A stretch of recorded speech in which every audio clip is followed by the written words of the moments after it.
문희정의 핫 키워드.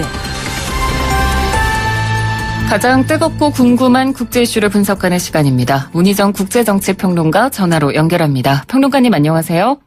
네, 안녕하세요. 네, 이 스리랑카에서 연쇄 폭발 사고가 발생했는데요. 먼저 자세한 사건 경위부터 전해주시죠. 네, 현지 시간으로 21일 오전 스리랑카의 수도인 콜롬보에 있는 성 안토니우스 성당과 샹그릴라 킹스베리 호텔, 또 시나몬 그랜드 호텔 등 외국인 이용객이 많은 주요 호텔 3곳에서 폭발 사고가 발생했는데요. 비슷한 시각에 콜롬보 북쪽에 있는 마을인 네곰보의 성 세바스티아누스 성당과 동부 바티칼로아의 복음주의 교회에서도 폭발이 일어났습니다. 또 오후에도 콜롬보 인근 데히웰라 지역 주변 국립동물원 인근 한 호텔에서 7번째 폭발이 일어났고요.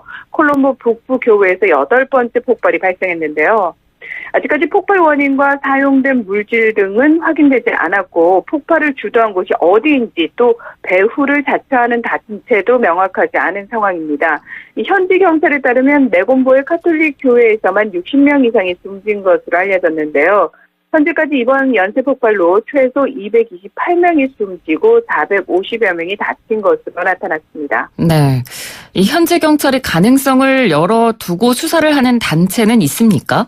네, 그렇습니다. 푸지트 자야순나라 경찰청장이 지난 11일 간부들에게 NTJ, 내셔널 타우잇 다마시라고 읽는데요. 이 NTJ라는 단체가 콜롬보의 인도 고등판무관 사무실과 함께 주요 교회를 겨냥한 자살 공격을 계획 중이라고 외국 정보기관이 알려왔다라는 내용을 전달했다는 외신 보도가 있었는데요.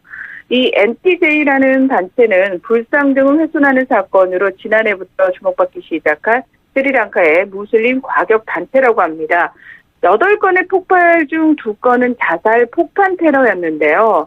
현지 경찰은 스리랑카인 용의자 13명을 체포하고 이들이 사용한 것으로 추정되는 안전가옥과 차량 등도 발견해서 조사하고 있는 것으로 알려졌습니다. 예.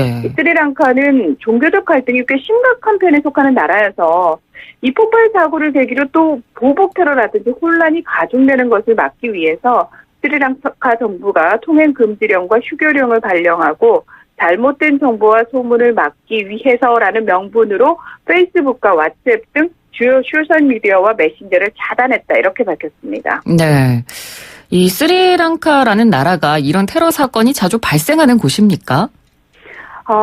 스리랑카는 지난 2009년에 26년간 수만 명의 목숨을 앗아간 불교도 싱할라족과 힌두교도인 타밀족 간의 내전도 끝이 났고요. IS 관련 테러는 2016년 이후 발생하지 않은 상태였다. 그래서 비교적 평화로운 시기였다라고 얘기하는 보도들이 있긴 합니다만 네. 이 스리랑카 내 기독단체인 스리랑카 국민기독교 복음동맹에 따르면 지난해에만 기독교인을 노린 폭력 위협 사건이 86건 발생할 정도로 기독교인들에게는 결코 평화롭지 못한 상황이었습니다. 네. 스리랑카는 인구 중 70%가 불교도고요. 13%가 힌두교도, 무슬림은 9.7%, 기독교인은 7% 정도로 소수인데요.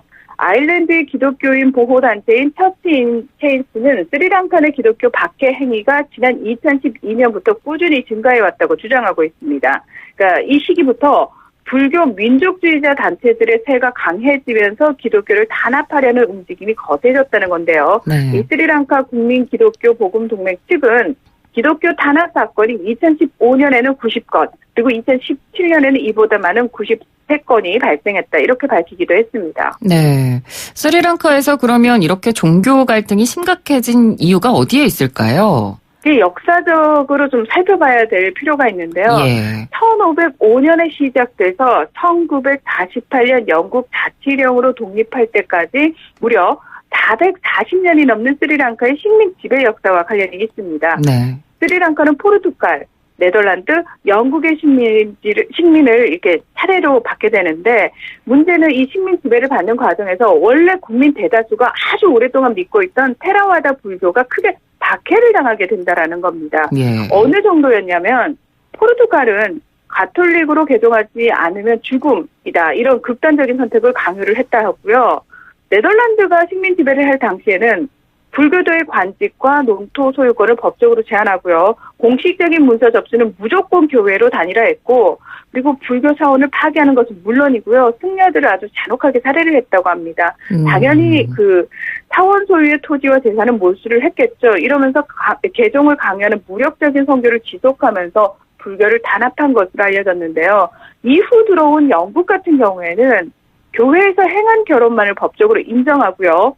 세례를 받지 않은 아기는 출생신고 자체를 할 수 없게 만들었습니다. 이건 무슨 얘기냐? 시민권이 없기 때문에 그 어떤 법적 보호도 받지 못하는 겁니다. 그러니까 이런 방식으로 불교도들을 억압했다라는 얘기가 있는데, 이런 서구 열강들의 가혹한 불교 말살 정책은 또 불교 내에서는 승당과 제가 신도들 사이의 불화를 조장하면서 이 신단의 화합을 깨뜨리고, 또 하나 모든 학교를요 교회 내에 설치하도록 하는 식으로 아예 불교 교육 자체를 말살시키는 방향으로 전개가 됐다라는 겁니다. 네. 게다가 영국은 기독교 선교사들의 활동을 적극적으로 후원하면서 이들을 통해서 공개적이고 직접적으로 불교에 대한 잘못된 소문과 정보들을 퍼뜨리면서 비하와 비난에 적극적으로 나섰다라는 그런 얘기들이 있습니다. 네.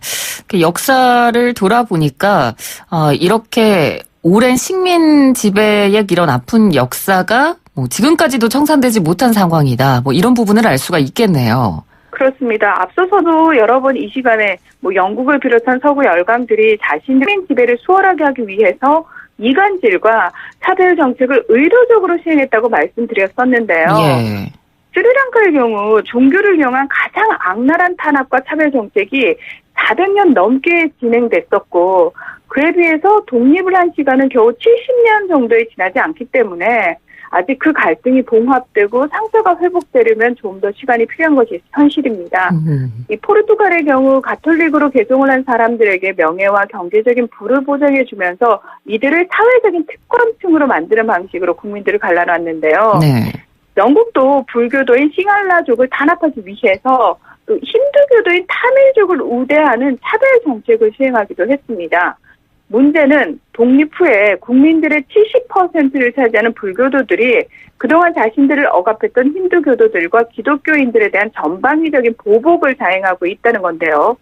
더불어 스리랑카 헌법은 종교의 자유를 보장하지만 불교가 국교고요. 헌법상 국가로부터 우선적인 보호와 장려를 받고 있다는 사실입니다. 네.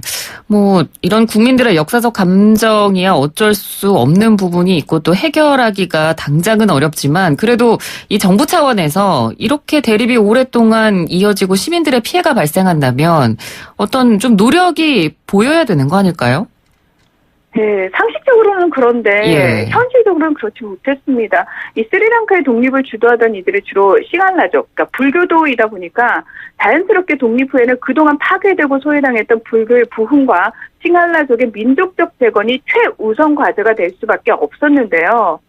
불교와 싱할라족을 위한 정책은 안타깝게도 상대적으로 타종교와 타민족들에 대한 차별적 강경 정책으로 이어지게 됩니다.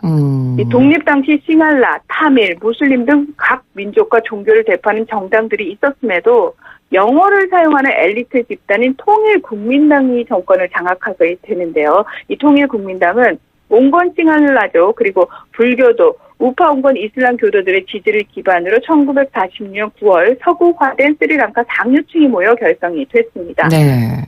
이들은 영국이 홍차 재배를 위해서 강제 이주시켜온 타밀인들의 국적이 여전히 인도임을 들어서 1949년에 타밀인들의 시민권을 박탈하고 인도로의 송환을 주장하면서 민족 종교 간의 갈등을 조장하기 시작하는데요. 이어서 정권을 장악한 자유당 역시도 이 싱할라오만을 공용어로 지정하면서 불교를 부흥하고자 했던 노력이 이 북부 지역에 주로 거주했던 타밀인들을 분노하게 만들었고요. 또 이 갈등이 격화되다 보니까 1959년에 이 갈등을 풀기 위해서 타밀 지도자들과 연방제 논의를 하게 됩니다. 근데 문제는 이렇게 대화를 한다는 것 자체를 싱할라 쪽에서는 좋아할 리 없었고요. 또다시 이 싱할라 쪽의 눈치를 보는 타밀족 입장에서는 이것도 마음에 들지 않았던 겁니다. 그래서 싱할라와 타밀 양쪽의 극단주의자들로부터 공격을 받는 상황까지 벌어지게 될 뿐만 아니라 1972년에 스리랑카가 영연방으로부터 완전히 분리가 되게 되거든요. 근데 이때부터 본격적으로 타밀인들이 분리 독립 운동을 하게 되는데요. 폭동과 무장 투쟁을 간헐적으로 벌이다가 이게 결국은 1983년에 내전으로 확전이 됩니다. 이제 2009년에 겨우 봉합이 되는데 네. 하지만 아직도 불교도 힌두교도 무슬림 기독교도가 서로를 향해서 무차별적인 테러를 저지르고 있는 혼란의 상황을 정부가 제대로 통제하지 못한 채 국가 비상 사태를 선포한다거나 또는 강압적으로 통행 금지나 SNS 차단 등의 조치로 임시 봉합하고 있다는 게 가장 큰 문제입니다. 네, 그렇군요. 자, 오늘은 이 스리랑카 테러 사건과 더불어서 이 사건이 발생할 수밖에 없었던 역사적 배경까지 한번 짚어봤습니다. 오늘 말씀 잘 들었습니다. 고맙습니다. 네, 고맙습니다. 네, 지금까지 문희정 국제정치평론가였습니다.